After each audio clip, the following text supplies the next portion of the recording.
Our final speaker before we have coffee, our afternoon tea break, is a bit of a legend. He's a well-respected columnist with the Sydney Morning Herald and the Sun Herald. He's a television presenter, and of course he's represented Australia playing footy. Since that time, he's become a hugely successful author of, I think it's more than 20 books. I may have made that up, but a phenomenal number of books. And for several years, he's been Australia's best-selling non-fiction writer. So now, to tell his own story, would you please welcome the legendary Peter Fitzsimons. Thank you very much, Gretel, and thank you all for that very tepid welcome.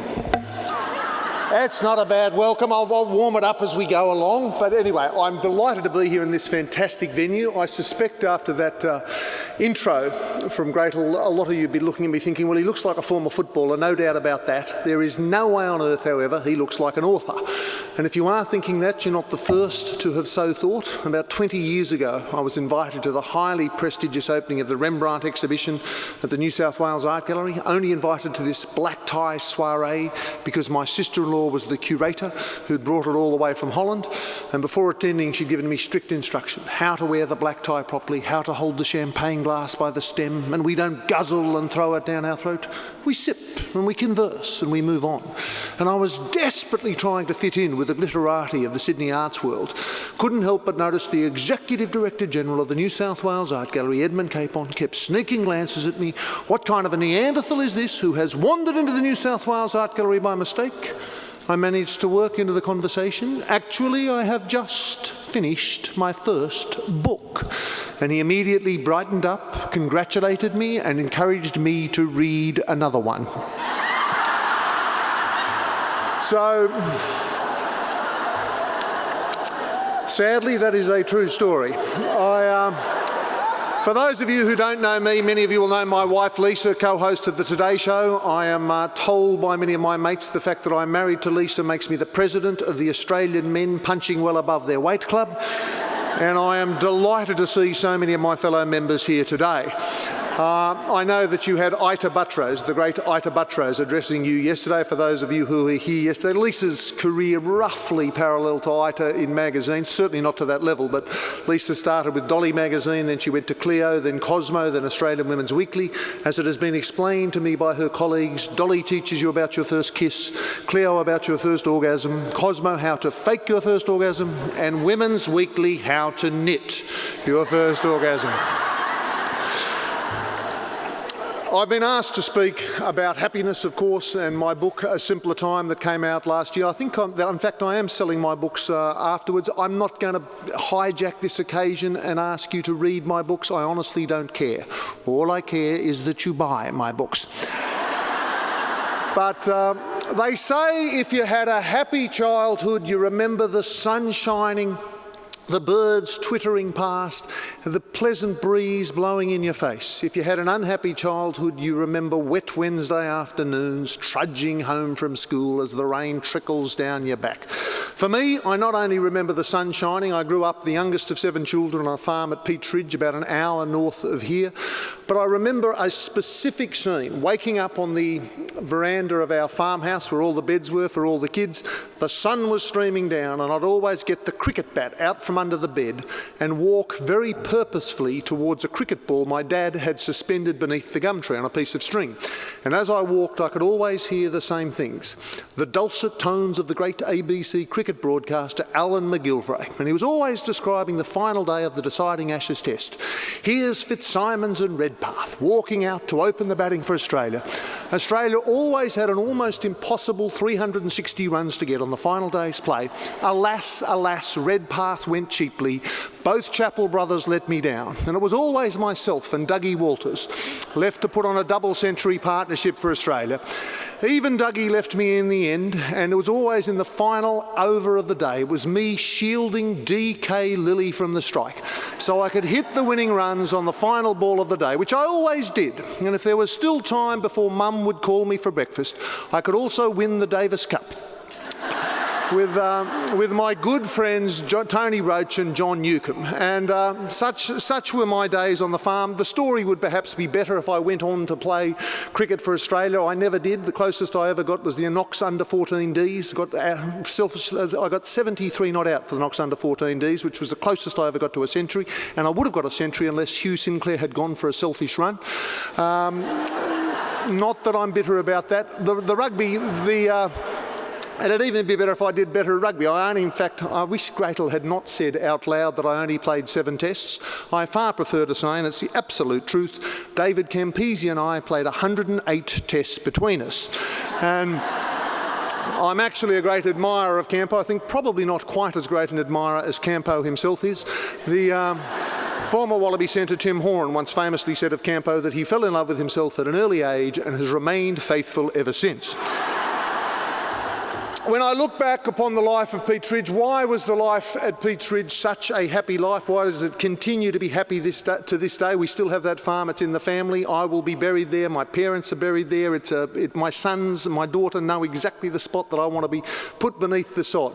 And the greatest thing about Peteridge was not only growing up in a secure family, but it was an absolutely secure and stable community. When I was 8 years old, the biggest day in my young life was going to the Royal Easter Show and the Moscow Circus in the same day. Just fantastic. Left the farm, went to the big lights of Sydney, to the big smoke, had this fabulous day at the Easter Show, Moscow Circus, came back that night, and at 1 o'clock in the morning, too excited to sleep, I started counting up the people that live at Peteridge. So I started 8 in our household, 3 in the Summersgills, 4 with the Harrimans, 7 with the Hallets, on and on and on. I got to about 391 and dropped to sleep.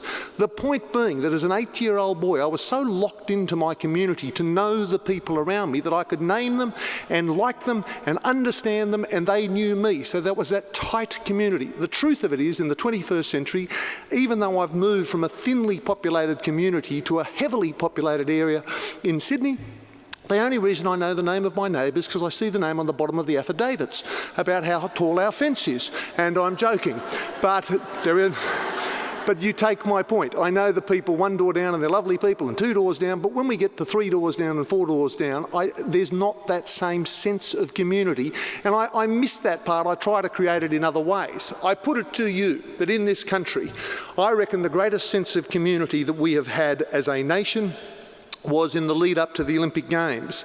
When, you remember the torch, when it landed at Uluru, okay, and the Greek athletes come down and they hand it to Nova Perisnebone, who runs with it for 500 metres and hands it on and hands it on and hands it on, and how fabulous it was over the next 100 days, the number of people that took their kids 100 miles, 200 miles, 300 miles to see the torch go by. And they said to their kids what I said to mine, you said to yours, remember this moment, soak it up, this is the Olympic spirit. And the best of it came down at Ballarat, where sure enough the man who'd been selected to light the community cauldron shuffled along the main street with the torch held as high as he could. And as he went, there were his 4 kids waving proudly at their dad. And the youngest of those kids was 85 years old. You remember the story? His name was Jack Lockett. He was a World War I veteran. He was 111 years old. He got the oldest man in Australia. He got the OAM in 2001, which he said he thought stood for oldest man in Australia. Oldest Australian man. And as he went along the main street of Ballarat, sure enough, there are his 4 kids waving proudly at their dad. Mabel, 89, Mavis, 87, Jack Jr., 86, and young John, 85, all wave at their dad as he passes. He lights the community cauldron, thump, and the Olympic flame goes off, and it's a colleague of mine from the Sydney Morning Herald who asked the question on behalf of Australia, how did you, Jack Lockett, get to be the oldest man in Australia? And in his quintessentially Australian response, I hope there's some inspiration for us all, because he looked straight back at her and he said, yeah, well, I had a lot of worries in my life, but I never bloody worried about them. I reckon that is the quintessence of the Australian spirit and the essence of a happy life. All of us have got our worries, but the essence is not to worry too much about them. One of the things I wrote in the book A Simpler Time was how odd it is that perhaps we can't remember our first day at school or our first kiss or our first time in being selected in a team or whatever, but we remember these strange, odd moments. And it's like a beer glass with these little bubbles, and you sort of keep tracing the bubbles down and you think, why do I remember that moment? And for me, one of those times, and it made a huge impact on me, was late at night. I must have been 9 years old, and Mum and I were, for some reason I was allowed to stay up. We were watching this old black and white movie and everybody else had gone to bed. And the climax of the movie was this old man, and he may be 85 years old, and he had his arm around this very upset 22-year-old, 21-year-old girl. I remember her ponytails, and she was crying and she was upset and she was down. And this man made the best speech I'd ever heard, this old man, and he said, "My dear, you must understand that the force of life, the spirit of life that makes the birds sing, that makes the trees grow, that makes the flowers bloom, is the same spirit of life, the force of life that is in you, and you must embrace it, and you must suck the juice from the marrow of life until it runs down your chin." Did nothing for you, but I loved it. I loved that notion. I can never forget hearing those lines, suck the juice from the marrow of life until it runs down your chin. And what I took from it was that you don't faff around the edges. It doesn't need to be pretty, but it needs to be passionate. You need to feel it strongly. You need to get into what you're doing. When I talk to school children about how to decide whether they're in the right gig or the wrong gig, I say, look to the clock on the wall. If it says, when you start your job, if it says 9:13, and you immediately dot 3, carry 1, subtract 2, and work out that in 3 hours and 17 minutes you will be at lunch, and at 2:30 in the afternoon you're waiting for it to be 5 o'clock, and on a Tuesday you want it to be a Friday, and it's August you want it to be December, you're in the wrong gig. You've got to get yourself into a job where you look to the clock on the wall and it says 9:10, and the next time you look up it says 6:10, and you don't know where the day's gone, but you regret it because you so much love what you're doing, you're so impassioned by what you're doing that the time flies by. And it's not about how much you're getting paid an hour or any of that kind of stuff. It's about you are into what you're doing. I love the line from Vladimir Nabokov, the great Russian writer, who said, "Common sense tells us that our existence is but a brief crack of light between two eternal walls of darkness." I love that, I live that, I believe that. Common sense tells us that our existence is but a brief crack of light between two eternal walls of darkness. If you're religious, you're okay. You've got eternal life waiting for you. Not me. I've got this thin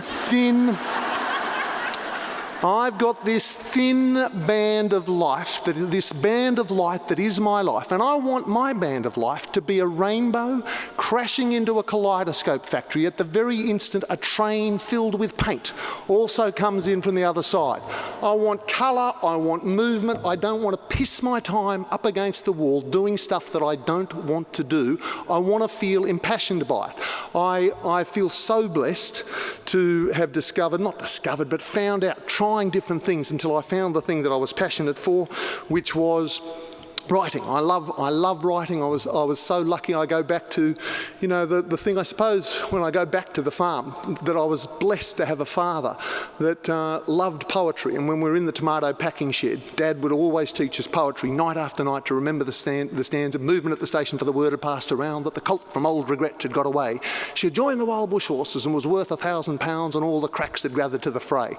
And you get to the climactic moment of that poem that I always loved, when they reached the mountain summit, even Clancy took a pull, for it well might make the boldest hold their breath, for the hidden ground was full of wombat holes, and any slip meant death. But the man from Snowy River let the pony have his head. He swung his stock whip round and gave a cheer, and he raced it down the mountain like a torrent down its bed, while the others stood and watched in very fear. That, for what it's worth, infused into my bones, into my bone marrow, the idea that not happiness necessarily, but satisfaction, passion comes from getting to the point where everybody else pulls back, and you're so passionate about it, bang, you race it down the mountain like a torrent down its bed. For me, again, oddly enough, early on, I found that in rugby. I know that rugby is by no means a universal passion. Often I might say I think there are people here from Adelaide and Perth. Often in Adelaide, Launceston. Often if I'm in places like that I have to explain the differences between rugby union and rugby league. I say I played rugby union, John Hopewadi played rugby league. I always, however, go on to defend John Hopewadi, of course, arose to notoriety around the world for using his finger in the tackle. We all know the story. It is, however, the most classic example of our time of the terrible damage that can be done by a simple misunderstanding. True story, that day just before he went out, his coach took him aside, put his arm around him and said, "Now today, Hopper, I want you to make your mark in the annals of rugby league." But I suppose for me that notion of it doesn't have to be pretty, but it has to be passionate, and you have to feel it strongly, and you needn't care what other people think about it, came together for me in rugby. And as I say, I know it's not a universal passion. The nearest I get to explaining it to those who don't get it, on the eve of the Rugby World Cup final in Sydney in 2003, I happened to be travelling south on the Sydney Harbour Bridge behind a battered old ute, and at the back of this ute was this old mongrel bloodhound dog, and I was very interested to observe its behaviour. It was this sleety, horrible day, just like today, going south across the Harbour Bridge, and in the back of this ute, this old mongrel bloodhound dog, and instead of doing the sensible thing, which was to take shelter down behind the cab out of the wind and the rain and the sleet and the cold, instead of that it jammed its big ugly mutt head right out into the oncoming rush of wind, meaning that on one side its big ears just hitting like this, the other side its slobbering tongue jackhammering the other way. The stupidest thing a dog ever did, having the best time a dog ever had. And for me, driving behind, I felt an instant sense of brotherhood with that dog. I felt if that dog could be a human, that dog would be a rugby player. And I might say, in all honesty, these days, if ever I see one of those prissy, prancing, pompous little poodles bouncing along on a leash behind mistress, I always think, there goes a golfer.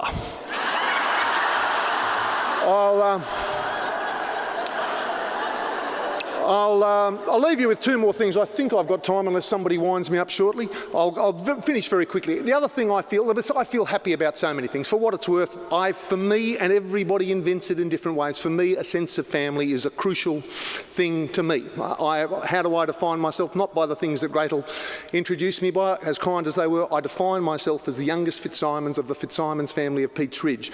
And that grounding in family for me is the root of my happiness, for what it's worth. Of the many things I feel happy about, I feel very happy to be in Australia. I feel happy, I feel blessed to live in this country. I look around and I think, yes, we have our problems. And if you listen to Talkback Radio, you'd think that we're beset by millions and millions of problems. Yes, we've got problems, but as a nation, I think we're a fantastic nation with a wonderful future. When I was doing the hardest professional exercise I took on in my life so far, was writing the biography of the former opposition leader Kim Beazley. I knew so little about my subject when I began that after my first meeting with Kim in Canberra, I flew back to Sydney and what I thought was triumph, sent an email to my editor-in-chief saying, "I've just agreed to write Kim Beazley's biography. I might be needing some time off." He sent me back an email saying, "Well done. I'm sure you'll do yourself and the Herald proud. I think you should know, however, that Beazley is spelt with a Z." And so began the two most dreadful years of my life, staring at the cracks in the ceiling night after night, thinking, God help me, whatever made me think I could write a political biography. And I always went back to a story the Herald had sent me on in '95 to accompany Mr Gough Whitlam on a 5-day sojourn to Perth. And I've never forgotten that trip, for going through the Ansett Air Terminal at Sydney Airport, such as it then was. Mr Whitlam leading the way, me with the carry-on luggage behind, both his and mine.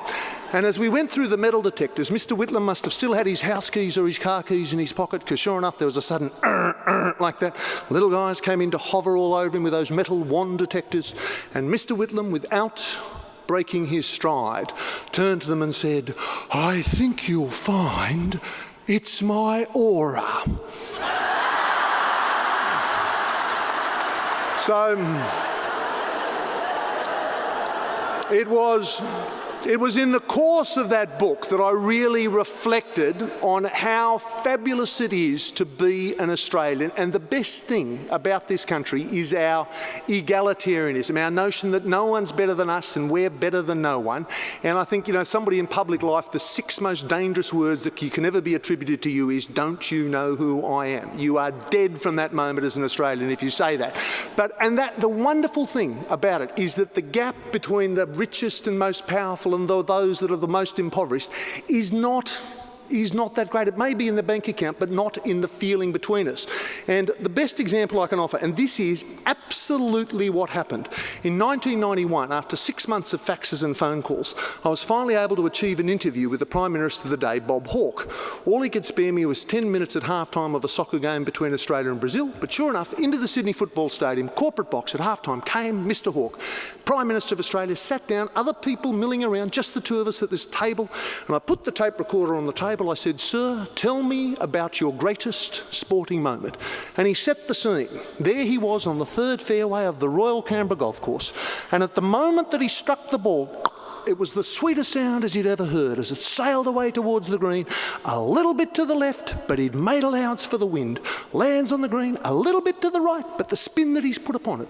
And it's just trickling towards the cup for a hole-in-one, the only one in his life and the only time a sitting president or prime minister had ever got a hole-in-one. He's just getting to the climactic moment when suddenly a waitress appears. Nice, middle-aged woman, thingamy-bob in the hair, with the white apron, who without so much as a by your leave or excuse me, Mr Hawke, anything like that, simply said, "How will you have your coffee, Mr Hawke?" Bob Hawke, no eye contact whatsoever, imperiously flicked his left hand, his way of saying, "I am the Prime Minister, I'm getting to the climactic moment of a fabulous story that'll run page 1 of tomorrow's Sydney Morning Herald. Hang on a moment, I'll give you the order in a second." That is not what he said, but that is what that meant. And she, to her eternal Australian credit, didn't hesitate half a second, said, "How will you have your coffee, Mr Hawke?" And I cannot do justice to his reply, but it was like his left eyebrow was a fat caterpillar slumbering in the sun that suddenly got 240 volts through it because it shoots up his forehead. He fixes her with this laser beam stare and he starts in on her. Ruff, ruff, and barks at her for about 10 seconds. She flounces off and returns 1 minute later with a beautiful cup of creamy coffee and 2 Tim Tam biscuits for me and nothing for the Prime Minister. And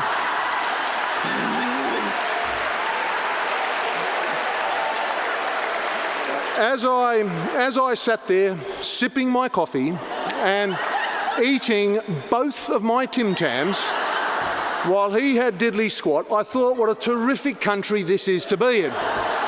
You wouldn't see that in any other country in the world. Can you imagine the President of the United States, the Queen of England, the Chancellor of Germany, the President of Russia, the Emperor of Japan ever being treated in such a cavalier fashion as that? But we do it in this nation on a daily basis, and long may it last. Oh, thank you. Thank you. Thank you. I'll leave you with this. The other great joy of my life, I mean, as I say, has been writing stories, meeting fabulous people. I'm often asked the great people that I've met. One of them is an extraordinary woman, Nancy Wake. She died on the 5th of August last year, most decorated heroine of the Second World War. I met her in 2000. I wrote her biography and released in 2001. An amazing woman. She was born in New Zealand in 1912, came good a few years later, moved to Australia. Ran away from home, landed in London in 1931 to study journalism, was posted to Paris to document the rise of Nazism across Europe. As soon as the war broke out in 1939, she joined the French resistance, and she finished the war as one woman leading 7,000 French men, partisans in the forest of France. She was this modern-day Joan of Arc. And me doing that book with her for a year, and that went well, and that led to me doing Tobruk and Kokoda and other stories with a military theme. It's because of that I'm aware of the significance. It hasn't been in the paper papers yet, but it'll come up in 8 days' time, 2nd of March today, the 10th of March, and I'll finish on this, will be the 70th anniversary of an extremely important moment in the Second World War, because it was the first time that a radio station went out live to a news event as it actually happened. So it was the first time they sent out these broadcast vans. Instead of having to race the tapes back to the studio, spool them through, it was coming out live. And it was, of course, at the height of the Battle of Britain that the famous BBC broadcaster Jonathan Smithers, with rising excitement in his voice, said, "And now, ladies and gentlemen, we cross live to the Dover airfields, where the Battle of Britain is at its height. Are you there, Godfrey Hornblower?" And if you listen to it on the tape in the Imperial War Museum in Knightsbridge in London, as I have, it'd raise the hairs on the back of your neck, because you get about 5 seconds of crackle, crackle, crackle, nothing, nothing, nothing. And then you hear, as clear as a bell, meow, meow, meow, the sounds of the planes taking off and landing. And then the voice of Godfrey Hornblower comes back, absolutely stunned that this new technology is working. He says, "Yes, yes, I'm here, Jonathan, and I'm here with one of the pilots, originally from Ireland, but flying for Great Britain today. What's it like up there, Seamus O'Flaherty?" And the voice of the Irish pilot, Seamus O'Flaherty, crystal clear, his exact words, he said, "Well, it's tough. There were fuckers to the left of me. There were fuckers to the right. There were 3 fuckers at 2 o'clock and 2 fuckers at 11 o'clock and another fucker behind me." And there's this sudden, stunned silence, rather in the manner with which Gretel Colleen has greeted me now. And it goes on the tape for 11 seconds before Godfrey Hornblower can gather himself to say, I think we should explain to the BBC One audience that the fucker is a type of German aircraft. Aye, that they are, but these fuckers were Messerschmitts.